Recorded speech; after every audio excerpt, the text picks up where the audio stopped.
പ്രധാനമന്ത്രിയുടെ വിരുന്നിൽ പങ്കെടുത്തതിന്റെ പേരിൽ എൻ.കെ. പ്രേമചന്ദ്രനെതിരെ സിപിഐഎം ഉയർത്തുന്ന വിമർശനങ്ങൾ പരമപുച്ഛത്തോടെ തള്ളുന്നുവെന്ന് ആർ.എസ്.പി. സംസ്ഥാന secretary Shibu baby John.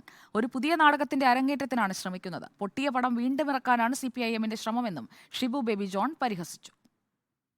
Parliament തെരഞ്ഞെടുപ്പ് പടിവാതിൽക്കൽ വന്ന് നിൽക്കെ ഒരു പുതിയ നാടകത്തിന്റെ അരങ്ങേറ്റത്തിനാണ് CPM ശ്രമിക്കുന്നത്. ഞങ്ങൾ ഇതിനെ പരമപുച്ഛത്തോടു കൂടിയാണ് കാണുന്നത്. കാരണം ഒരു തരത്തിൽ അവര് പരാജയം സമ്മതിച്ചിരിക്കുകയാണ്. മറ്റ് വിഷയങ്ങളൊന്നും പ്രേമേന്ദ്രനെതിരെ ഉന്നയിക്കാനില്ലാത്തതുകൊണ്ട് 2019 ഇറക്കി പൊട്ടിയ പടം വീണ്ടും 2024 ഇറക്കാൻ ശ്രമിക്കുകയാണ്.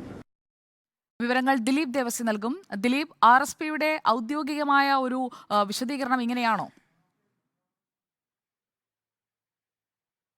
അതേ തന്നെയാണ് സുജിയ. ആർ.എസ്.പിയുടെ സംസ്ഥാന സെക്രട്ടറിയായ ഷിബു ബേബി ജോൺ ഇപ്പോൾ പറഞ്ഞിരിക്കുന്നത്. 2019 ഇതേ സിനിമ ഇറക്കിയിരുന്നു. ആ പൊട്ടിയ പടം വീണ്ടും ഇറക്കാനാണ് CPM ശ്രമിക്കുന്നത്. ഇത് പുതിയ നാടകത്തിൻ്റെ അരങ്ങേറ്റമാണെന്നുമാണ് അദ്ദേഹം പറഞ്ഞിരിക്കുന്നത്. അത് ഈ N.K. പ്രേമചന്ദ്രൻ MP പ്രധാനമന്ത്രിയുടെ വിരുന്നിൽ പങ്കെടുത്തതിൽ തെറ്റില്ല എന്നുള്ളൊരു നിലപാട് തന്നെയാണ് അദ്ദേഹം പറഞ്ഞിരിക്കുന്നത്. ഈ വിരുന്ന് കഴിഞ്ഞതിന് ശേഷം N.K. പ്രേമചന്ദ്രൻ MP ഷിബു ബേബി ജോണിനെ ഫോണിൽ വിളിച്ചിരുന്നു. ആ സമയത്ത് താൻ പറഞ്ഞത് ഇനി മോദി അധികാരത്തിൽ വരില്ല, അധികാരത്തിൽ വരുന്നതിന് മുമ്പുള്ള ഒരു യാത്രയായിട്ട് മാത്രം ഇതിനെ കണ്ടാൽ മതി എന്നാണ്, അല്ലെങ്കിൽ അതിനെ അങ്ങനെയാണ് താൻ കാണുന്നതെന്നാണ് ഷിബു ബേബി ജോൺ പറഞ്ഞത്. കൂടാതെ മറ്റൊരു കാര്യം കൂടെ ഷിബു ബേബി പറഞ്ഞു. മുമ്പ് N.K. പ്രേമചന്ദ്രൻ MP LDF-ലായിരിക്കുന്ന സമയത്ത് അടൽ ബിഹാരി വാജ്പേയി അഭിനന്ദിച്ചിരുന്നു, ഈ പ്രേമചന്ദ്രനെ വിളിച്ച് അഭിനന്ദിച്ചിരുന്നു. അതിനെ അന്ന് LDF കൊട്ടിഘോഷിക്കുകയായിരുന്നു ചെയ്തത്. പക്ഷേ ഇത്തവണ മികച്ച പാർലമെന്ററിയന്മാരായ 8 പേരെ വിളിച്ച ഭക്ഷണം കൊടുക്കുന്നത് അത് അവിചാരിതമായിട്ടാണ് വിളിച്ചത്. പെട്ടെന്നുള്ള പാർലമെന്റിൽ നിന്ന് പെട്ടെന്ന് ഓഫീസിൽ നിന്ന് കാണുന്നു, പിന്നീട്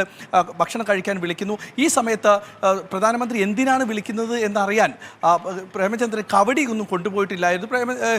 പ്രധാനമന്ത്രി വിളിച്ചപ്പോൾ പോയി ഭക്ഷണം കഴിച്ചു. അതിൽ രാഷ്ട്രീയം സംസാരിച്ചിട്ടില്ല. അതിൽ രാഷ്ട്രീയം സംസാരിച്ചിരുന്നെങ്കിൽ ആദ്യമേ തന്നെ ഇത് വിയോജിപ്പ് രേഖപ്പെടുത്തിയെന്ന പ്രധാനമന്ത്രിയുടെ വിരുന്നിൽ പങ്കെടുത്തതിലെ വിവാദത്തിൽ കാര്യമില്ലെന്ന് പറയുന്നു ആർ.എസ്.പി.